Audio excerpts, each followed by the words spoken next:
If you are fine with having a miserable marriage and probably letting bitterness erode the foundation to the point of separation and divorce, then just go ahead and don't work on the decisions to forgive. Welcome to the Uncut podcast. I'm Pastor Luke. I'm Pastor Cameron. And this is the Uncut podcast, where we have honest, uncut conversations about faith, life, and ministry. Cameron, we've been going the last couple of weeks on the podcast. We've been talking about marriage, and we talked way more about sex than I thought we were going to. But I got a comment about it, like in my personal life. Yeah? Yeah, like not on any of the pod things or whatever, but someone sent me a message and said they were like, love the podcast topics. Had to unsubscribe from the YouTube version so my kids didn't see the title on the smart TV. But I'm listening to it, the audio version. It's great. Okay. I'm like, well, yeah, sorry about that. But also, I mean, what are you going to do? Yeah. Like, No, I mean, that's the topic. We kept it pretty PG-13. Oh, yeah. So, but yeah, I was going back and listening to those as I was editing them, and I was like, wow, we really talked a lot about sex. We did. Like 2 whole episodes, basically. Yeah, pretty much. So, but that was one of the things that we kind of got from the marriage conference, is that people really want to talk about sex and kind of sort it out. It's one of those things that all the surveys I always say that people think a lot about sex. They just don't talk about it that much. Yeah, I sometimes I feel alone in that feeling, because when I do premarital counseling, I will talk to the couple beforehand about the various topics that I want to talk about, or that I think are important to talk about. And we talk about the regular ones, like communication and, your story, your family of origin, and spiritual beliefs and stuff like that. And then I do a pretty large portion on sex, and the sexual relationship and all of that. And quite a few times I've gotten like, oh, like we're going to go there. Like we're going to go there. Right. I'm like, yeah, well, yeah, I couldn't imagine how we wouldn't, or how we couldn't go talk about marriage, prepare you to be married, and talk about one of the most significant aspects of being married. So anyway, but it is, I think I was a little surprised at the feedback from the marriage conference about wanting more talk on sex. Yeah. So much so that I didn't really have a vision or a plan for that being a part of like marriage ministry moving forward. Right. But kind of think that it needs to be. Yeah. Well, because like the world's talking about it.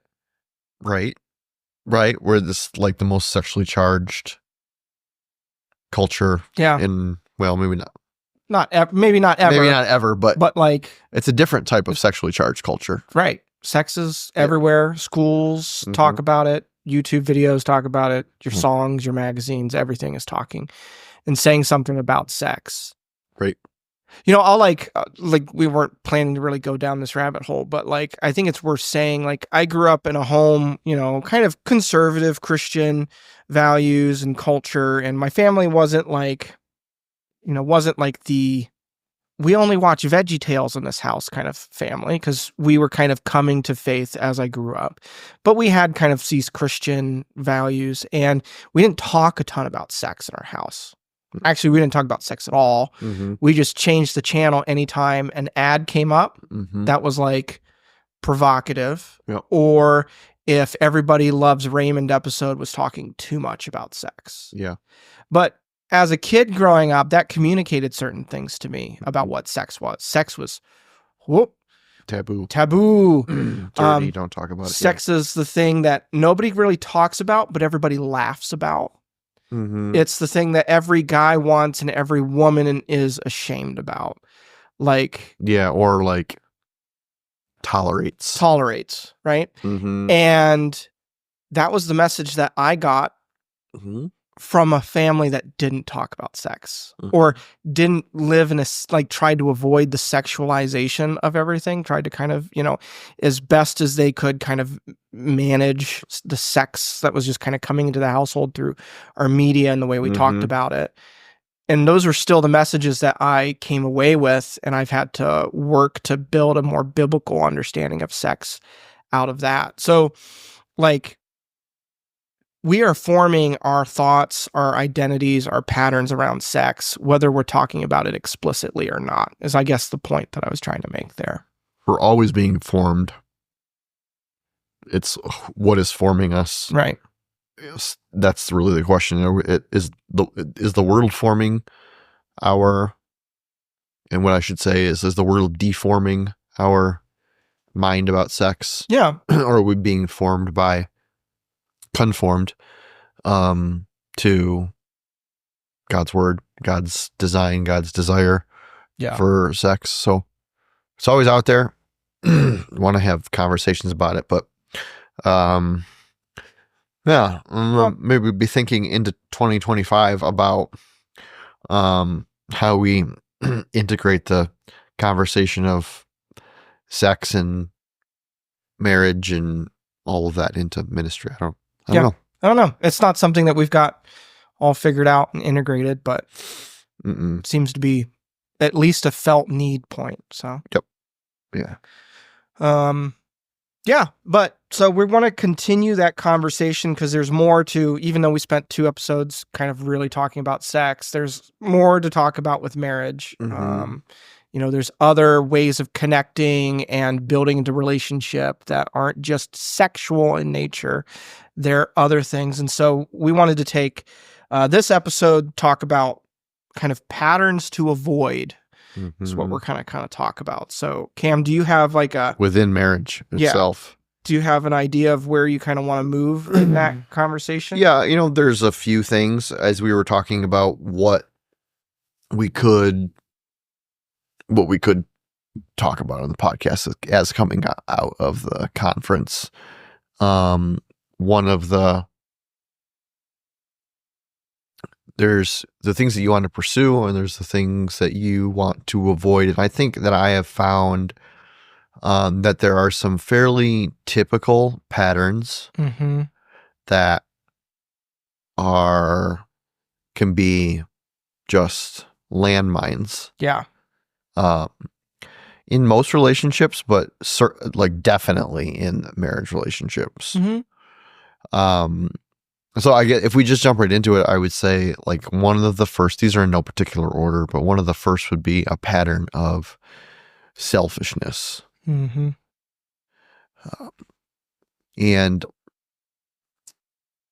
this is not like, this is a well-established Christian principle or virtue would be like against selfishness. Right. Paul, for instance, in 1 Corinthians 13, love is not self-seeking. Yeah. Yep. Right. Or a lot of people talk about in the Bible, all the one another's. Right. If you look up all the passages that say, look up the word one another in the Bible, you'll find all these passages in the New Testament about love one another, care for one another, so forth and so on. Or like we talked about in worship in one of the sermons lately, the parable of the Good Samaritan, loving your neighbor as yourself, that being connected with a love of God. And so the idea of not being selfish is not a foreign idea to Christian thought. For whatever reason, what I find is that the virtues that we seek to develop in our Christian life, things like, against selfishness, we sometimes forget that those things still exist or need to exist within the context of our marriages. So like, I know that as a follower of Jesus and as a person who loves, for instance, you and the rest of my staff, that I shouldn't be seeking selfish gain as a pastor or a supervisor or a boss or whatever, right? Yeah. But do I hold selfish patterns within my marriage? Yeah. And like a selfish pattern in a marriage would be, for instance, not concerning myself with or not being considerate of what my wife's concerns are, what she wants to do, where she wants to go, how she wants to live, the choices she wants to make, the visions, goals, dreams, passions, whatever that she has. It'd be really easy for me to be just completely self-centered. Yeah. And I think at the marriage conference I talked about this a little bit, and I want to say I spoke, but I think it felt like I was just preaching on Philippians chapter 2, which, of course, the model for anti-selfishness is Jesus. Yep. Who, being in very nature of God, did not consider equality with God something to be grasped, but he humbled himself and became obedient to death, even death on a cross. Take the same attitude as that of Christ Jesus. Your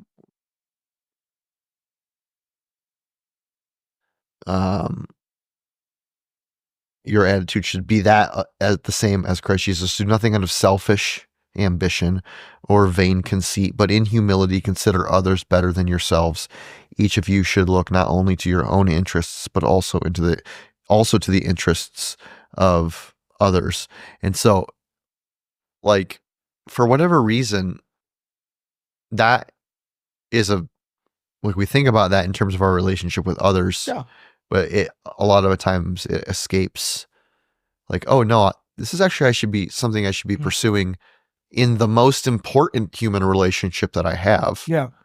Which is not considering, like thinking of my wife as better than me. Not going to do anything out of a selfish ambition. What is just best for Cameron? What is best for me? Or a vain conceit, because I'm going to do what's best for me because I'm the most important person in this relationship. But I'm instead in relationship with my wife going to take a position of humility and not consider others, my wife, better than myself.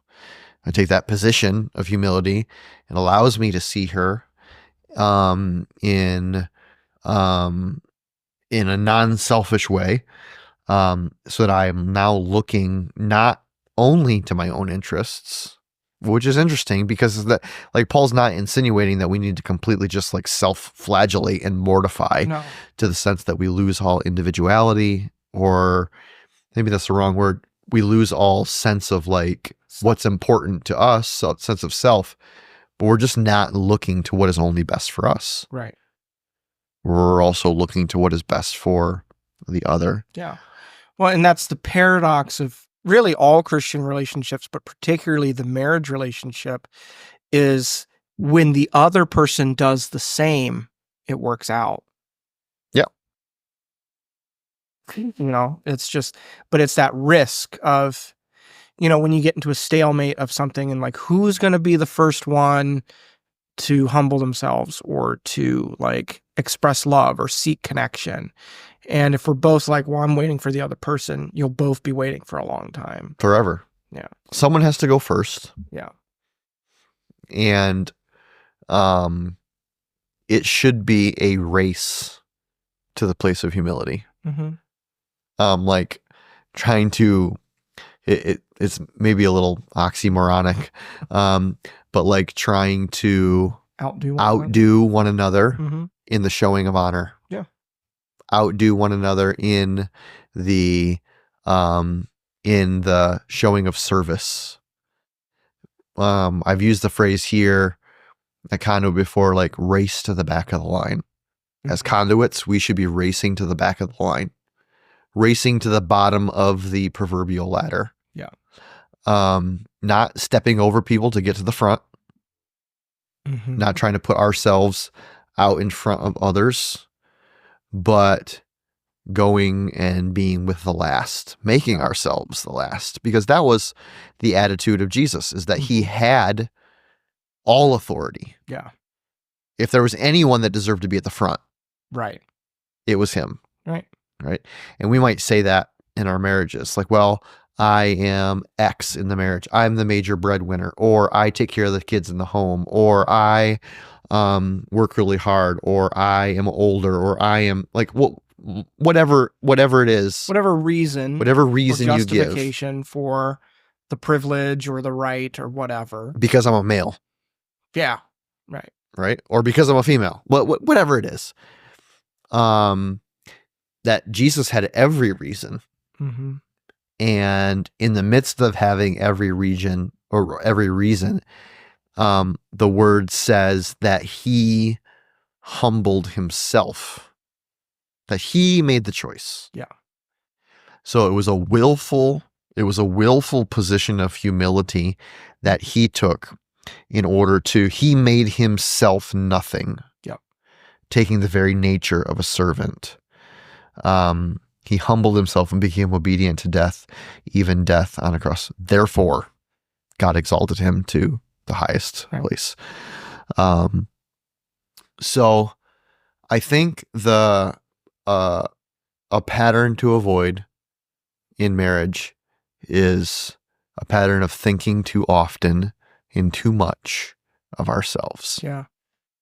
Yeah. I think it's got a lot to do with, a lot of times our own selfish, pride, wanting people to think well of us, can keep us in good behavior in our external relationships outside of our marriage. Because I'm not married to you, Cameron. I could quit. I could leave. I could go away, right? I could do whatever.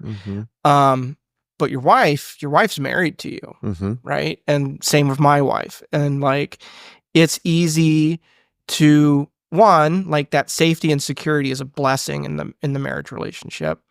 But if we're not careful, we can use that as an excuse to just not try. Or to give what's our leftovers, A lot of times for our, in our married lives, we see each other as we get up and we rush out the door in the morning. And then we expend a lot of energy throughout the day, whether that's with the kids or at our jobs or running from one place to another, doing all the things that need to be done. We get home, maybe there's an after school activity, maybe there's a thing we got to go do. And then we collapse and we're just we've got nothing for each other at the end of the day. And we don't go that final mile for our spouse. And we're just meh. So I think it's easy for us to end up, that relationship that we return home to every day is the one that is easy to not prioritize or not expend energy on, because it ends up being the last thing in the day. And it's also the one that, if they get mad at me, what are they going to do? And we can kind of use that as an excuse. Yeah. Which in a way is it's great to have a relationship that is so safe, of course, that you don't have to be perfect on 100% of the time. Or at least feel like you have to be on 100% of the time. But you're right, it does end up, it can push us over into laziness in our virtue of being other-centered. Well, I think it's a way that Christ forms us, in that we're called to love when there's those other prideful and other things that keep us in good behavior outside of the marriage relationship. When that's gone, it has to come out of somewhere else. It has to come out of a different type of love, not just keeping a face, but it has to come out of somewhere deeper. And then there's also there is that just safety of being able to I'm not perfect today. I'm having a rough day. The amount of times where I have to just come home and I'm tell my wife just like, I am tired and I'm hungry. I need to eat food and I need to go to sleep. I have like zero capacity tonight. Like, I just have to be honest. Cause like, and my wife will call me out. Like when when I'm kind of being a bit of a butt, she'll just be like, are you hungry? I'm like, dang it. You need a Snickers? Yeah, I need a Snickers. Like I just need to eat. I need to calm down and I'll stop being such a grump. Cause I can be a big grump when I'm hungry. Right. And there's a lot of safety in knowing that she can see that part of me and she's not going to beat me up or judge me or leave me. But like, I also have to kind of work on that too. Yeah. Right. Okay. Next pattern. Pattern of bitterness, which is connected to the third pattern, which is a pattern of unforgiveness. Yeah. They go hand in hand. One creates the other. Yep. Yeah. And past bitterness creates future unforgiveness. Yeah. As well. Like, yeah. We can carry bitterness with us into a relationship, and then a generalized bitterness does not produce in us the heart of forgiveness. And so then when we get hurt in relationship, we refuse to forgive. Forgiveness is the pathway to avoid bitterness and heal our wounds. So when we refuse forgiveness, we invite bitterness. Yeah. It is the natural consequence of unhealed wounds. Yeah. Bitternesses. And so just like our other, just like we just talked about with selfishness, and just like our other relationships, the importance of pursuing forgiveness is most primary in our relationship with our spouse. And you have to become an expert in forgiveness if you want to be married. Yeah. Or at least you want to be married healthily. There we go. And for a long time. Yeah. If you are fine with having a miserable marriage and probably letting bitterness erode the foundation to the point of separation and divorce, then just go ahead and don't work on the decisions to forgive. Yeah. Just let the hurt sit. But every relationship that is long-term, every meaningful long-term relationship needs forgiveness as a central part of its DNA. Yeah. If you're not an expert in forgiveness, life will be very, very difficult for you. Yeah. And this can't be more true than it is in marriage. Because I've said it before, I say it again, like, marriages hold the greatest capacity for love. But that also means that they hold the greatest capacity for hurt. There's no one that is more capable of loving me the way I need to and want to be loved than my wife. And there is no one as capable of hurting and injuring me than my wife. Yep. Because the place of love and hurt resides deeply in a person in the exact same place. Yeah. It's the exact same place. Yeah. It's the same depth, right? Where we get loved and where we get hurt are the same place. And so if we let people into the place where we get loved, where we can get loved, they are in the room where our hurt exists. Yeah. And so part of loving is also being part of allowing ourselves to be loved is also allowing ourselves to be hurt, which means that we will inevitably be hurt, and we have to become an expert in forgiveness. Yep.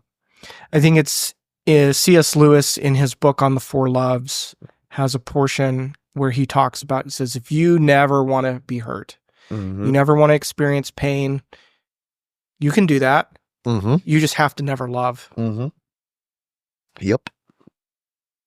And and this was something that I think I saw online somewhere, but I think it's like, it's very true, is if you like, you don't have, I don't put a ton of stock in like the love languages and things like that.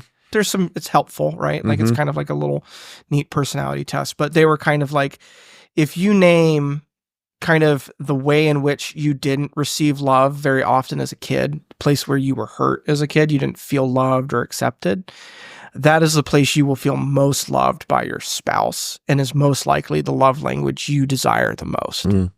I'm like, what? Yeah. Yeah. It's probably true. Yeah. There's anecdotally to some extent, I think that can be true. So, yep. There's definitely an element of I think every person longs to be fully known and then fully loved, because our deepest fear is to be fully known and then despised. Yes. Right. Yeah. Like, oh my gosh, they see me for exactly who I am. Yep. And they hate it. Yeah. Like, oh, they found out the thing that I was hoping they didn't find out. Yep. And now I'm waiting for them to judge me, leave me, abandon me, despise me, resent me, whatever. And that creates a fear of vulnerability, and can keep like the walls up in a marriage, in any relationship. Yeah. Yeah. And so just like selfishness, or just like anything, any relationship that we have to learn how to forgive in our marriages. So me forgiving you, or you forgiving me, it holds the same principles. It's just we need to pursue them in our marriage, and we forget that we got to pursue those same virtues or same practices in our marriage. So like when I'm choosing to forgive, like we talk about forgiveness here at Conduit as a choice. Forgiveness is a choice, not a feeling. It is not an emotion. We don't forgive when we have finally conjured up the feelings of forgiveness. We forgive as a decision to release someone from the debt that they owe me because of what they've done to me. Yeah. And the reason that we can do that is because God's decision to forgive us was a decision, not a feeling. Separating our sin from us as far as the east is from the west in Jesus Christ. And Jesus' own reflection on forgiveness, many places in the scripture, parable of the unmerciful servant in Matthew chapter 18, also the Sermon on the Mount right after the Lord's Prayer, right? And if you do not forgive men when they sin against you, your Father in heaven will not forgive you your sins. Which every single time, I don't know if you've ever preached on that verse before, but every single time that I use that verse in a sermon, you can see across the congregation a handful of people like visibly recoil. Yeah. Like, and I even had someone one time, not recently, one time I was preaching on that verse in particular, and they were like shaking their head no, and then got up and left in the middle of the sermon. Yeah, that'll happen if you preach the Bible sometimes. Yeah. I mean, it doesn't happen often to me in 20 years of preaching. I think that's like only one or two times that's happened. But, because what do we always say about God's attitude towards forgiveness of us. We always say God forgives everything. Right. Like, just gotta like there's nothing that you will do that God would not forgive you from if you ask for forgiveness. Yeah. Like, God always forgives. Is that true? Well, I mean, if we take the words of Jesus seriously, Right. then we would have to make some qualifications on that statement that God always forgives.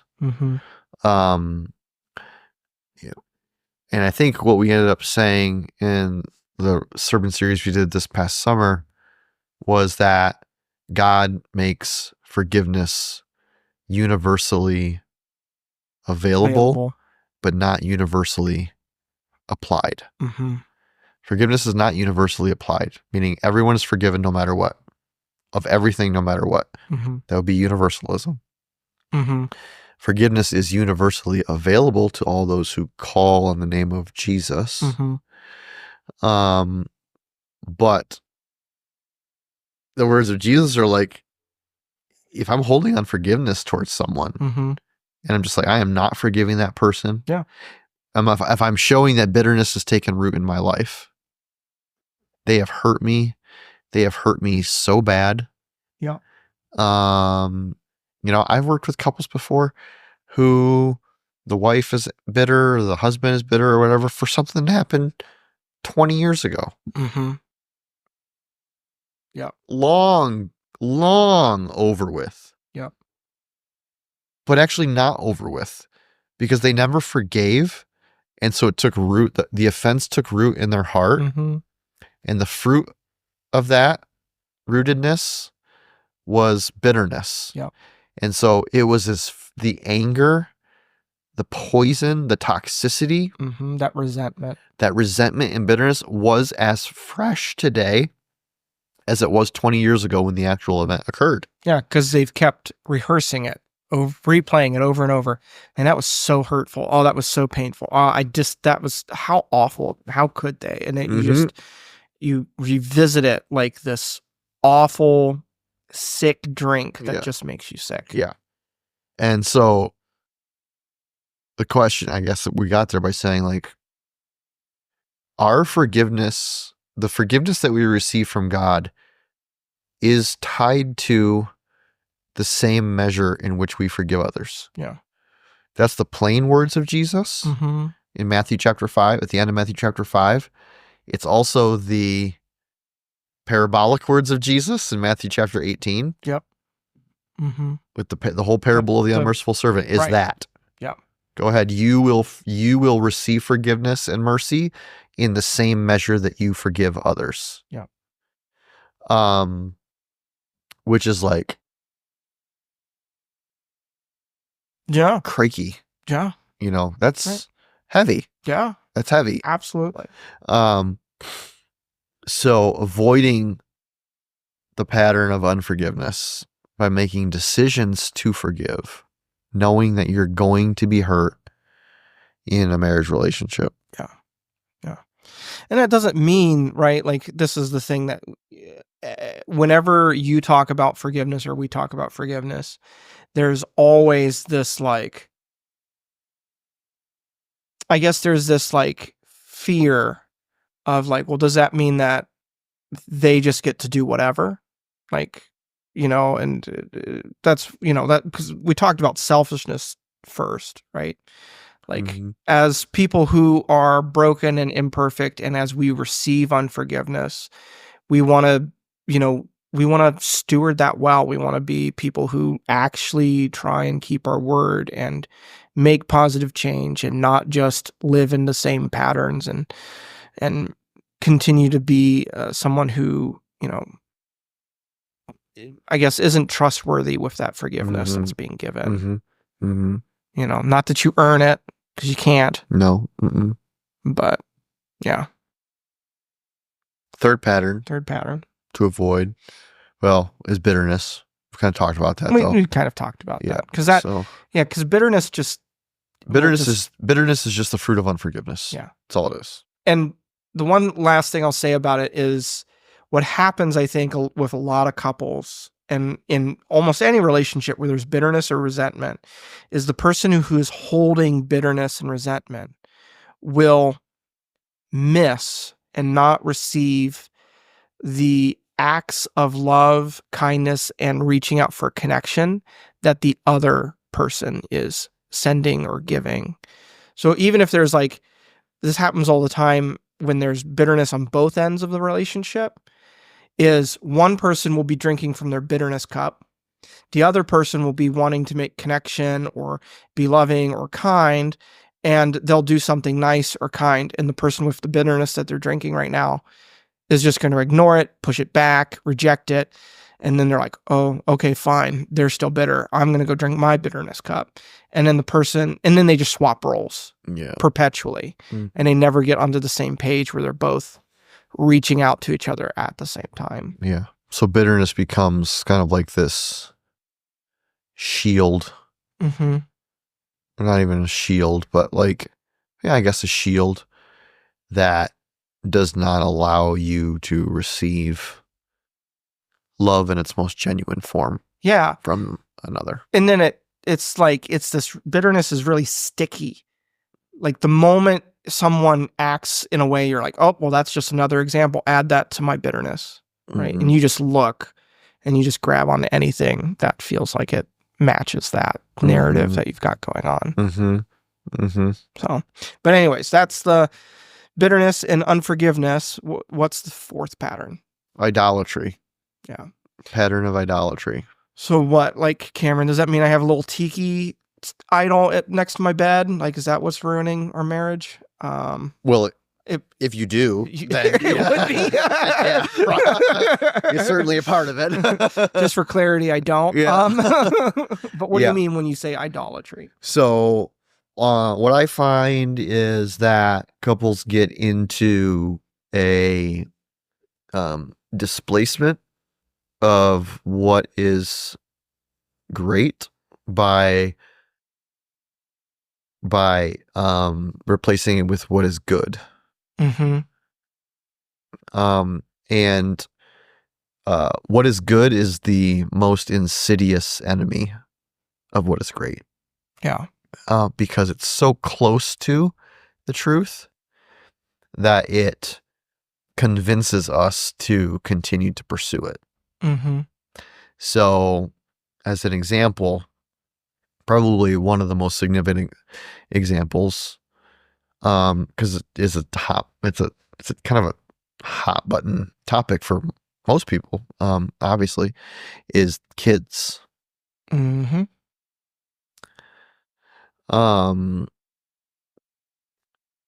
That when a couple gets married and they start having kids, you see it all the time. They start having kids,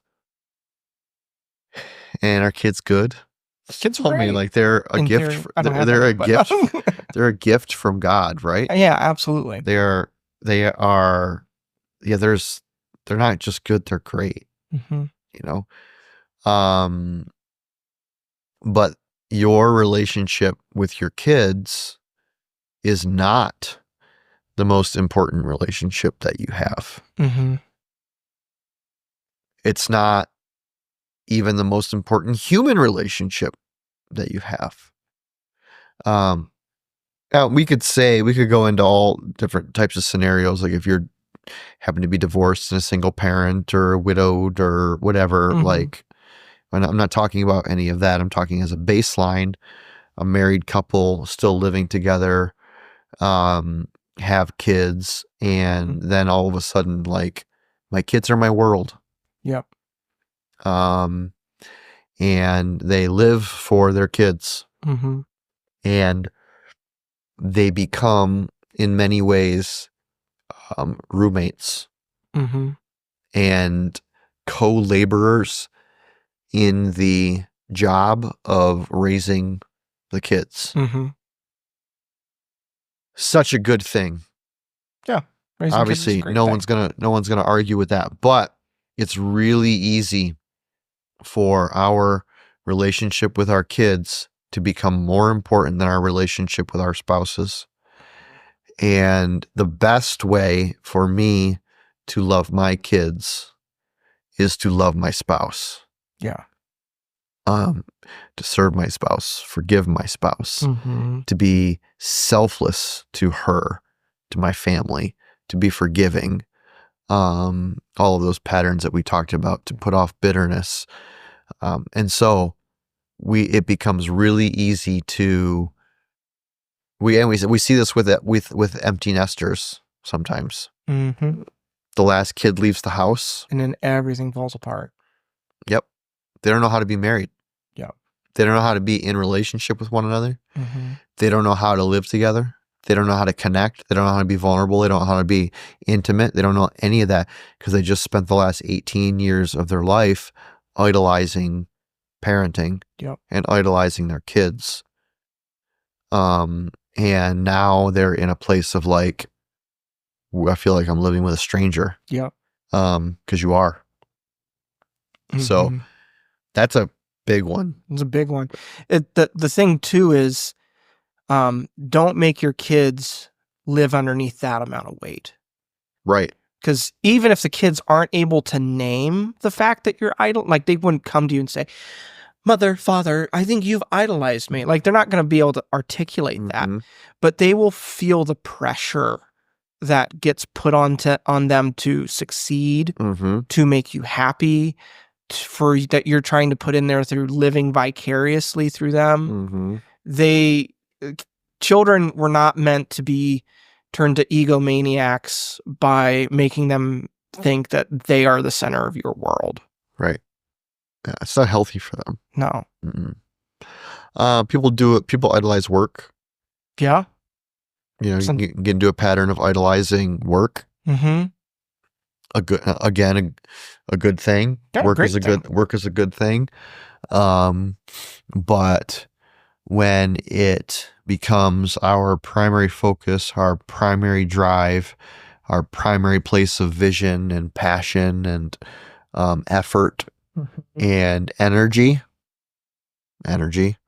then it's become, this is one that I am like really guilty of. Yeah. And it's, like giving my work 99% of my emotional, mental, physical capacity for a day. So that when I walk through the doors at 4 or 5 or whenever it is I'm coming home, 6, 7, 8, that day, I have 1% of my capacity left. Yeah. And when someone's at 1% of their capacity, it doesn't take a lot to eat up that. Yep. And then you're living in emotional deficit. Yeah. Physical deficit. And you do things and you say things and you act in such a way as to be dishonoring and unloving and all of that. And so the question of like, okay, who is getting the best parts of me? Yeah. And it kind of goes back to what you were saying about selfishness, in that it is an easy sell to say, well, work needs the best part of me because that's the people I need to impress the most, right, lead the most, whatever the case may be. And I can like my wife can deal with the fact that I'm out there providing or whatever. Well, that's the thing, is we'll use the family as an excuse. Like I gotta provide. Yeah. I gotta, this is how I pay for our vacations or the kids' school or whatever, however you justify it. But it ends up being like, if you were to ask your kid, do you want more money in our bank account or do you want me more present? More time. Kid's going to want more time, is going to want more presence.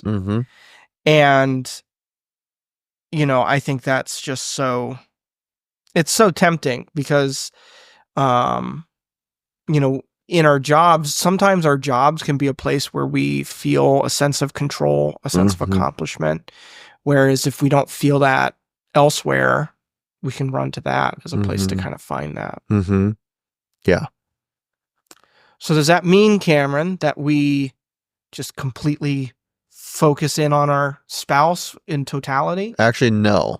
Like, because the last idol in marriage is our spouse. Yeah.